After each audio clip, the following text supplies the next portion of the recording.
আলাইকুম।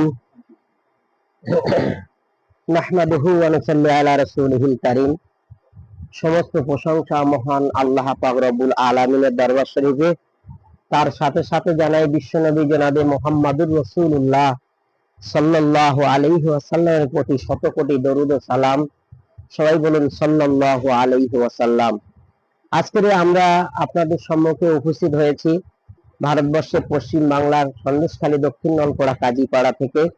বিশ্ব মানব কল্যাণ ইসলামিয়া ট্রাস্টের সাধারণ সম্পাদক আমি আপনাদের ভাইজান মাওলানা আব্দুল্লাহিল মারুফ আপনাদের সম্মুখে বহুবার এই এমপি বাংলা ওয়াজ এবং আর একটা এই চ্যানেলের মাধ্যম দিয়ে আপনাদের সম্মুখে আমি আসি। তো আজকের ট্রাফিকটা হচ্ছে পৃথিবীতে ইসলামে রাজনীতির গুরুত্ব। তো এই যে ইসলামের রাজনীতির গুরুত্ব কতটা, রাজনীতিটা কি এবং কেন?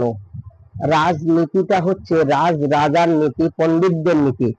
পৃথিবীতে যত পণ্ডিত মানুষ এসেছেন সবাই যে নীতি গ্রহণ করেছেন, সবাই যে একটা নীতি ঠিক করেছেন, ভালো নীতি, সেইটাকে বলা হয় রাজনীতি, রাজার নীতি। এই নীতির উপরে পৃথিবীতে আর কোনো নীতি চলবে না।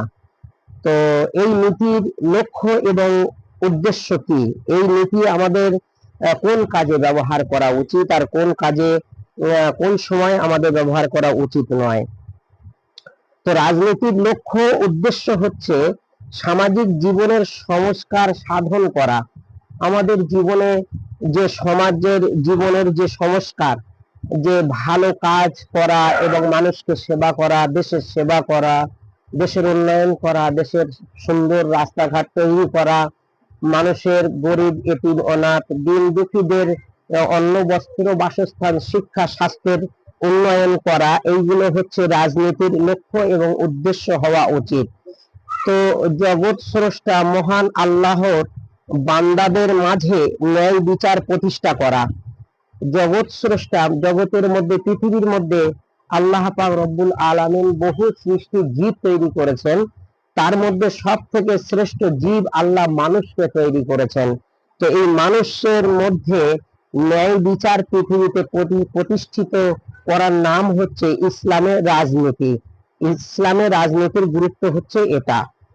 কোন কোন বিশ্লেষকের মতে সমাজবদ্ধ মানব জীবনের পরিশুদ্ধি ও সামনে বাঁচতে গেলে আমাদের যেগুলো প্রয়োজন, একটু আগে যেগুলো আমি বললাম, এগুলো আমাদের লক্ষ্য এবং উদ্দেশ্য যদি হয়, তাহলে ইসলামের রাজনীতি করার আমাদের সাফল্য লাভ হবে।